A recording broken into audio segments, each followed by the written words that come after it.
Bharatiya Janata party के प्रदेश अध्यक्ष मदन राठौर मंगलवार को एक दिवसीय दौरे पर अजमेर पहुंचे। यहां महाराणा प्रताप समारोह समिति द्वारा आयोजित कार्यक्रम में शामिल होने के बाद उन्होंने मीडिया से बातचीत की और कांग्रेस पर जमकर निशाना साधा। पूर्व मुख्यमंत्री अशोक गहलोत के बजरी माफिया को लेकर दिए गए बयान पर पलटवार करते हुए मदन राठौड़ ने कहा कि कांग्रेस सरकार के कार्यकाल में ही अवैध बजरी खनन और उसकी बंदरबांट की शुरुआत हुई थी। बीजेपी सरकार ने आते ही इस पर सख्त कार्रवाई शुरू की है। उन्होंने बताया कि अवैध बजरी के धंधे को रोकने के लिए बजरी के ठेके देने की प्रक्रिया शुरू की गई है, जिससे पारदर्शिता बनी रहे और अवैध खनन पर अंकुश लगाया जा सके। राठौड़ ने माना कि अभी भी बजरी माफियाओं का प्रभाव पूरी तरह खत्म नहीं हुआ है, लेकिन उन्होंने यह भी जोड़ा कि भाजपा सरकार इस दिशा में लगातार कड़े कदम उठा रही है और बहुत हद तक स्थिति को नियंत्रित किया गया है। पूर्व कांग्रेस मंत्रियों पर कटाक्ष करते हुए उन्होंने कहा, एक तरफ कांग्रेस के नेता जासूसी केस में पकड़े जा रहे हैं और दूसरी तरफ वे सरकार पर ही सवाल खड़े कर रहे हैं। उन्होंने संकेत दिए कि इस मामले में सरकार बड़ी कार्रवाई की योजना बना रही है और आगामी समय में इसमें शामिल लोगों की बड़ी खेप पकड़ी जाएगी। एसआई भर्ती परीक्षा को लेकर पूछे गए सवाल पर राठौड़ ने कहा कि सरकार को युवाओं के भविष्य को ध्यान में रखते हुए फैसले लेने पड़ते हैं। उन्होंने कहा, 33 साल की उम्र पार कर चुके युवाओं के लिए नौकरी की संभावनाएं सीमित हो जाती हैं। ऐसे में सरकार सभी पहलुओं पर विचार कर रही है और जो भी निर्णय होगा वह युवाओं और जनता के हित में ही होगा। मदन राठौड़ के इस दौरे को प्रदेश की राजनीति में बजरी खनन, कानून व्यवस्था और युवा नीति जैसे अहम मुद्दों पर पार्टी की स्थिति स्पष्ट करने के रूप में देखा जा रहा है। को घोड़े सहित काटने का काम यानी एक बहादुर योद्धा ने किया, ये कोई कम बात नहीं है। आप जानते हैं कि हल्दी घाटी का युद्ध अपन सबने इतिहास में पढ़ा होगा। हल्दी घाटी का युद्ध भी अविस्मरणीय युद्ध था। एक ऐसी विकराल घाटी जिस घाटी में बहुत कम लोग प्रवेश कर सकते थे और उस घाटी में और बीच में मैदान था, वहां पर वो युद्ध हुआ और इस युद्ध में महाराणा प्रताप के पास तो थे 22,000 सैनिक, लेकिन जो मान सिंह आए थे उनके पास में थे 1,25,000 सैनिक। वो युद्ध भी कैसा, आप कल्पना करें, 22,000 की तुलना 1,25,000 से, और वो युद्ध भी इतना भयंकर युद्ध था। बहुत भयंकर युद्ध हुआ और खून की नदियां बह गई। वो हल्दी रंग की घाटी लाल रंग की बन गई। इतने उन योद्धाओं को और वहां पर मुगलों के योद्धाओं को महाराणा प्रताप की सेना ने मारा। यही नहीं, जब उनकी नजर पड़ी मान सिंह पर तो मान सिंह के तरफ इशारा किया। घोड़ा चेतक भी बहुत सावधान था। घोड़ा चेतक भी महाराणा के भावना को समझता था। एड़ लगाई घोड़े पर, घोड़ा समझ गया कि मुझे क्या करना है। वो घोड़ा दौड़ता हुआ मान सिंह के हाथी के और सूंड के आगे दोनों दांत के वहां पर अपने पैर रख दिए और पैर रखा। महाराणा अपने भाला मारा। मान सिंह साहजादा भी था वहां पर। मान सिंह बच गया, थोड़ा झुक गया, भाला दूसरी तरफ लग गया, लेकिन दूसरा जो तीर लगा वो उसके महावत को लगा। लेकिन हाथी की सूंड में भी तलवार थी। हाथी की सूंड के तलवार से महाराणा के उस चेतक का पिछला पैर काट दिया। पिछला पैर कटने से चेतक घायल हो गया। घायल चेतक, जब चेतक घायल हो गया तो महाराणा ने समझा कि अब क्या करना चाहिए और वो खुद नीचे उतरने लगे, लेकिन चेतक ने नीचे नहीं उतरने दिया, तेजी से चलता रहा। इतने में वहां पर एक झाला मन्ना, झाला मान सिंह, उनको लगा कि चेतक का पैर कट गया है। चेतक 3 पैर पर दौड़ रहा है तो झाला मान सिंह, जो झाला मन्ना के नाम से प्रसिद्ध थे, वो बीच में आए। उन्होंने महाराणा का झिलमिला टोप उठाया, उठा करके अपने माथे पर रखा। महाराणा ने कहा, ये क्या कर रहे हो? कि नहीं, इस समय आपको इस युद्ध भूमि से बाहर निकलना जरूरी है। और यहाँ ये सब मुगल इस आपके इस झिलमिले टोप को समझ करके मुझे महाराणा समझेंगे। मैं युद्ध लड़ूंगा, लेकिन आपको सुरक्षित यहाँ से निकलना बहुत जरूरी है। लेकिन महाराणा मानने को तैयार नहीं हुए। तो झाला मान सिंह ने कहा कि अब झिलमिला टोप मेरे माथे पर है, अब मैं आपको ये आज्ञा देता हूं कि आप यहां से निकलिए। तब महाराणा निरुत्तर हो गए और अपने चेतक को लेकर के वहां से निकले। जब वो निकले तो दो मुगल वो समझ गए कि ये महाराणा प्रताप तो जा रहा है। दो मुगल पीछा कर रहे थे। जब दो मुगल पीछा कर रहे थे, इतने में वो शक्ति सिंह मुगलों के साथ में मिल चुके थे, उन्होंने ये दृश्य देखा कि एक तो तरफ झाला मन्ना है कि जिसने अपने प्राण न्यौछावर कर दिए इस महाराणा प्रताप के लिए, इस महाराणा प्रताप को जीवित रखने के लिए उसने अपने प्राण यहाँ पर दे दिए। और एक मैं भाई हूं और भाई के दुश्मनों के साथ में मिला हूं, यह बात ठीक नहीं है। और शक्ति सिंह के मन में भाई का प्रेम जागृत हुआ और शक्ति सिंह ने उन दोनों मुगलों को वहीं पर मार गिराया। और वो घोड़ा चेतक महाराणा को लेकर के 22 फुट का नाला कूद करके पार कर गया। और वहां पर शक्ति सिंह ने आकर के मैंने गलती कर दी। और आपको पता है कि उस समय जब महाराणा प्रताप वहां से निकले, उसके बाद एक बात आपको याद दिलाना चाहता हूं। भामाशाह, वो भामाशाह आए और भामाशाह क्या थे हम सबको पता है। रणकपुर आप में से कईयों ने देखा होगा। रणकपुर के अंदर बहुत भव्य मंदिर बना हुआ है, जैन मंदिर, लेकिन उसके पास में एक मंदिर बन रहा था। आप ध्यान दीजिए, इस बार जाओ तो जरूर देखना। एक मंदिर की तैयारी थी, वहां पर एक ऊंचा ऐसा ही जैसे ये सामने महाराणा प्रताप का जो ये आपने बना रखा है मचान, ऐसे ही एक चबूतरा तो बन चुका। वहां नींव तैयार थी, नींव खोद करके नींव भर दी गई थी, ऊपर मंदिर का निर्माण होने वाला था। लेकिन भामाशाह के मन में आया कि ये मंदिर तो बनाने वाले भामाशाह और पैदा हो जाएंगे, ये मंदिर अधूरा रहा तो कोई चिंता की बात नहीं, इस देश में बहुत भामाशाह है। लेकिन इस समय महाराणा को जरूरत है, महाराणा को नई सेना तैयार करने की जरूरत है, फिर से हिंदू पदपातशाही की स्थापना करना जरूरी है। उस हिंदवा सूर्य को इस समय आवश्यकता है। और भामाशाह ने वो पूरा का पूरा पैसा जो वहां रणकपुर में दूसरा मंदिर निर्माण करने के लिए रखा हुआ था, वो पैसा लेकर के महाराणा प्रताप के पास में जंगलों में गए।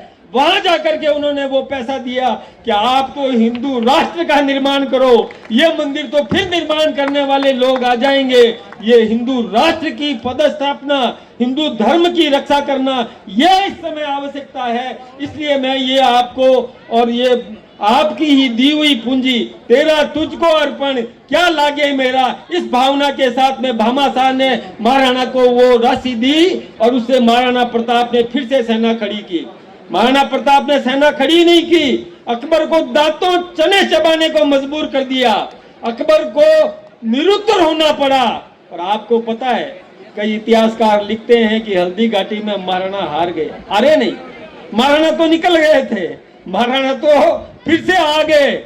और अकबर ने मान सिंह को और एक और था सेनापति, उसको अंदर नहीं आने दिया, कुछ दिन तक मिलने से इनकार कर दिया कि आप तो हारे हुए और योद्धा हो, मैं आपसे बात नहीं करता। कुछ दिन तक तो यह स्थिति बनी रही। इसलिए महाराणा प्रताप का गौरव ये हम सबको याद रखना चाहिए। लोकतंत्र उस समय भी था। मैं आपको भागीरथ जी भाई साहब बताना चाहूंगा, आपको तो पता है।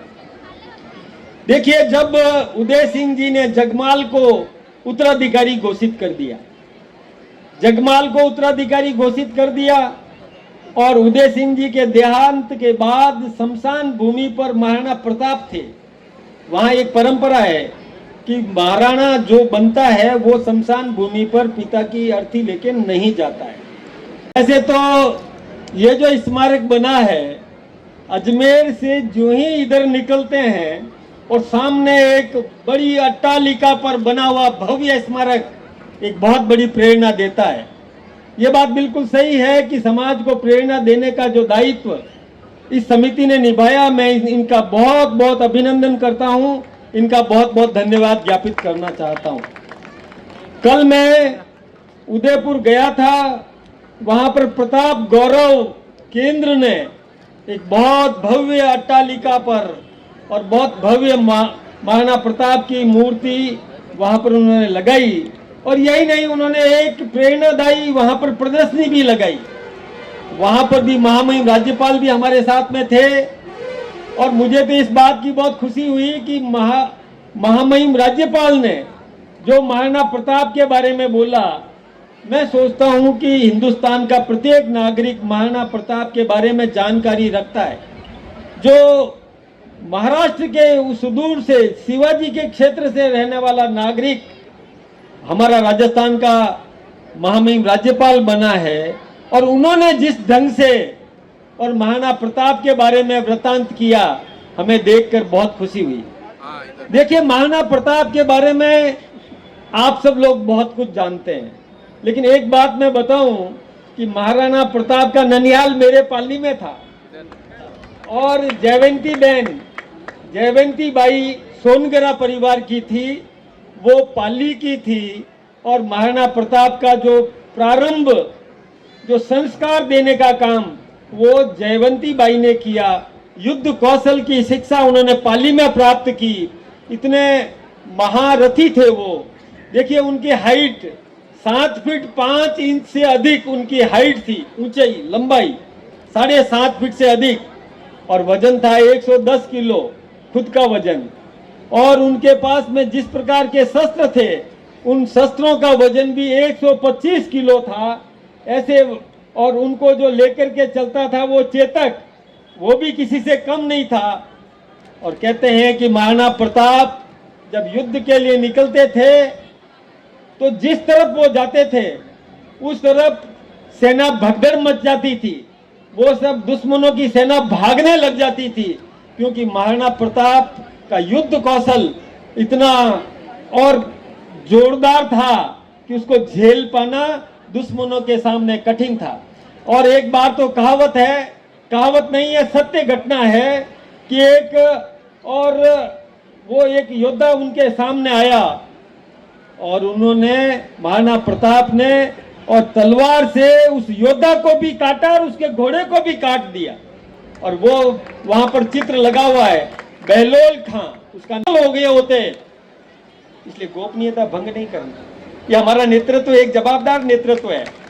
हमारा नेतृत्व सब समझ रहा है। अरे जो 3 दिन में पाकिस्तान को घुटने टिका सकता है, वो युद्ध रोकेगा क्या? किन परिस्थितियों में रोका, वो गोपनीयता है। जैसे हमारे रामानंदाचार्य जी ने साफ कहा कि हम ये ऑपरेशन सिंदूर समाप्त नहीं हुआ है, ऑपरेशन सिंदूर को रोका गया है। उसका कारण है, आप जानते हैं कि हमारे सेना कितनी सक्षम है, हमारी सेना कितनी मजबूत है। यहां बैठे बैठे हमारे सैनिक ने 400 किलोमीटर दूर रावलपिंडी के उस पार कंधार के उस आतंकवादी को ध्वस्त कर दिया। केवल उसी को मारा, आसपास की जनता को नहीं मारा। हमारे डोभाल जी की टीम कमजोर नहीं है। डोभाल जी की टीम जो किसी भिखारी के वेश में गए होंगे, कोई पत्रकार के वेश में भी गए होंगे, कोई पर्यटक बनकर के भी गए होंगे, लेकिन जहां वो आतंकवादी रहता है वहां की लोकेशन ली, वहां का लॉन्गिट्यूड लेटीट्यूड लिया, अक्षांश देशांतर, और उस पॉइंट का, और भी जो आतंकवादी जहां जहां छुपे हुए थे उनके पॉइंट्स की लोकेशन ली। लोकेशन लेकर के हमारी सेना को दी। और हमारी सेना, हमारा सैनिक इतना तेज तर्रार कि हिंदुस्तान में बैठा बैठा मिसाइल छोड़ता है और उसी आतंकवादी को मारता है। उसी कंधार वाले 400 किलोमीटर दूर के आतंकवादी को मारता है, 120 किलोमीटर दूर आतंकवादी को मारता है। जो जहां छुपे हुए थे 113 से अधिक आतंकवादियों की लिस्ट मेरे मोबाइल के अंदर है। उन सबको, उन्हीं को मारता है, आतंकवादियों को मारा। और जो कोई भी बच गया वो भी खुदा ताला अल्लाह से प्रार्थना करता है कि काश मुझे भी मार देते। अब इससे ज्यादा स्थिति क्या चाहिए? और वो सफेद झंडा लेकर के माफी मांगता है हमारी शर्तों पर, हमारे भारत की शर्तों पर वो माफी मांगता है। तो फिर कुछ सोच समझ करके ही नेतृत्व ने निर्णय लिया होगा। हमारा नेतृत्व कमजोर नहीं है। वो इंदिरा जी की बहुत प्रशंसा करते हैं, मैं भी प्रशंसा करता हूं। मैं भी प्रशंसा करता हूं इंदिरा गांधी की, कि जिन्होंने 90,000 सैनिकों को सरेंडर कराया। लेकिन छोड़ क्यों दिया भाई? छोड़ क्यों दिया? उसके बदले में पाकिस्तान ऑक्यूपाइड कश्मीर क्यों नहीं ले लिया? विचार तो करना पड़ेगा ना। खैर, मैं कोई विषयांतर नहीं हो जाऊं। महाराणा प्रताप का आज जन्मदिन है और मैं तो प्रशंसा करूंगा आपकी। और एक सवाल जरूर ये होगा कि जब इतनी स्थिति में आ गए, जब पाकिस्तान घुटने टेकने को मजबूर हो गया, तो फिर युद्ध रोका क्यों? ये सवाल आपके दिमाग में आता होगा। वो अशोक गहलोत जी जो कांग्रेस के 3 बार राजस्थान के मुख्यमंत्री रहे, वो भी ये सवाल कर रहे हैं। लेकिन वो भूलते हैं कि गोपनीयता की शपथ उन्होंने ली थी 3 बार, और गोपनीयता भंग करवाने का, और वो एक षड्यंत्र कर रहे हैं हमारे उस नेता से जिसने भी गोपनीयता की शपथ ली है। वो गोपनीयता भंग किसी भी कीमत पर नहीं करेंगे। एक दृष्टांत मैं आपको देना चाहता हूं 1942 का, द्वितीय विश्व युद्ध का एक दृष्टांत आपको मैं दिलाना चाहता हूं याद। द्वितीय विश्व युद्ध में अंग्रेजों और जर्मनी का युद्ध हुआ था। जापान जर्मनी साथ में थे और हमारे नेताजी सुभाष चंद्र बोस जापान और जर्मनी में जाकर आजाद हिंद फौज की उन्होंने स्थापना की थी। युद्ध हो रहा था। युद्ध के समय में जर्मनी ने एक जहाजी बेड़ा जिसमें आधुनिक शस्त्र तैयार थे, जो मौके पर वो काम में लेना चाहते थे, ऐसा जहाजी बेड़ा, और वहां पर किसी खाड़ी में छुपा करके रखा हुआ था। लेकिन जर्मनी की संसद में नेता प्रतिपक्ष ने बार बार पूछा, क्योंकि अंग्रेजों ने अफवाह फैला दी थी कि हमने उस जहाजी बेड़े को खत्म कर दिया। तो जर्मनी के नेता प्रतिपक्ष ने पूछा कि जहाजी बेड़ा तो खत्म कर दिया। वहां के रक्षा मंत्री ने कहा खत्म नहीं किया, सुरक्षित है। फिर कहा कि देश को गुमराह कर रहे हो, खत्म कर दिया। अंग्रेज खुलेआम कह रहे हैं कि उस जहाजी बेड़े को खत्म कर दिया, और आप हिंदू हमारी संसद को गुमराह कर रहे हो, बताइए कहां है? उन्होंने कहा मैं बता नहीं सकता, ये गोपनीयता का मामला है। फिर कहा नहीं, आप देश को गुमराह कर रहे हो, हमारी इस पूरी सेना को आप गुमराह कर रहे हो, बताइए कहां है? जब बार बार दबाव डाला संसद में, तो उनको मजबूरी में बताना पड़ा कि हमने बंगाल की खाड़ी में छुपा करके रखा हुआ है। इधर उन्होंने बताया कि बंगाल की खाड़ी में छुपा रखा है, और उसके 5 मिनट बाद ही अंग्रेजों ने उसको ध्वस्त कर दिया। आपको पता है कि इतिहास बदल गया, इतिहास बदल गया यदि वो उकसाते नहीं।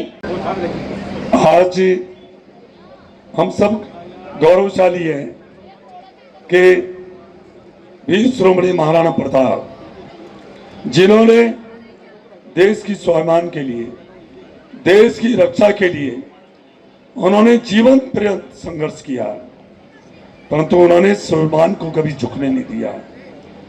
आज भी इस देश में हमें सनातन धर्म के गौरव को बढ़ाने के लिए, हिंदुत्व को बचाने के लिए हम सबको वीर शिरोमणि महाराणा प्रताप जी की प्रेरणा से आज हमें सबको एक होना है। हमारे देश के प्रधानमंत्री नरेंद्र भाई मोदी जी ने जो पहलगांव में हमारी माताओं बहनों के सिंदूर मिटाने का जो आतंकवादियों ने काम किया, उनको ऑपरेशन सिंदूर के अभियान के तहत आतंकवादियों को नहीं, आतंकवादियों को पनाह देने वालों को भी नेस्ताबुंद किया।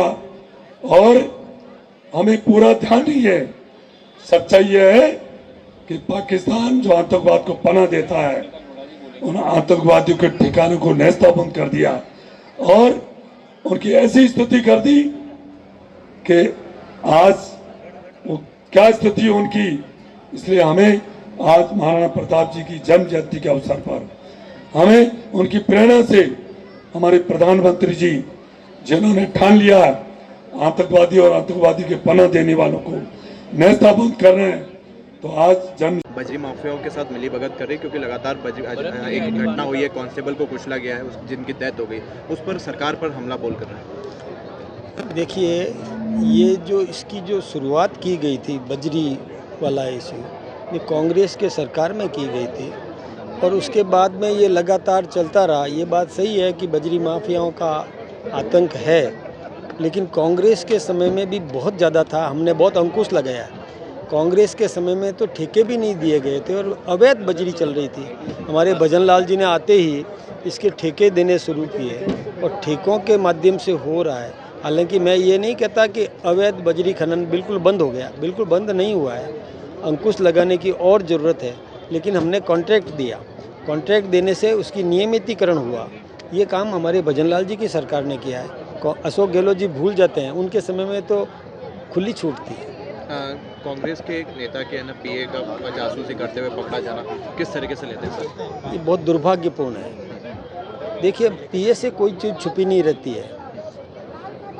ये मैं सोचता हूँ कि या तो लापरवाही कही जा सकती है मंत्री की कि उन्होंने इग्नोर किया।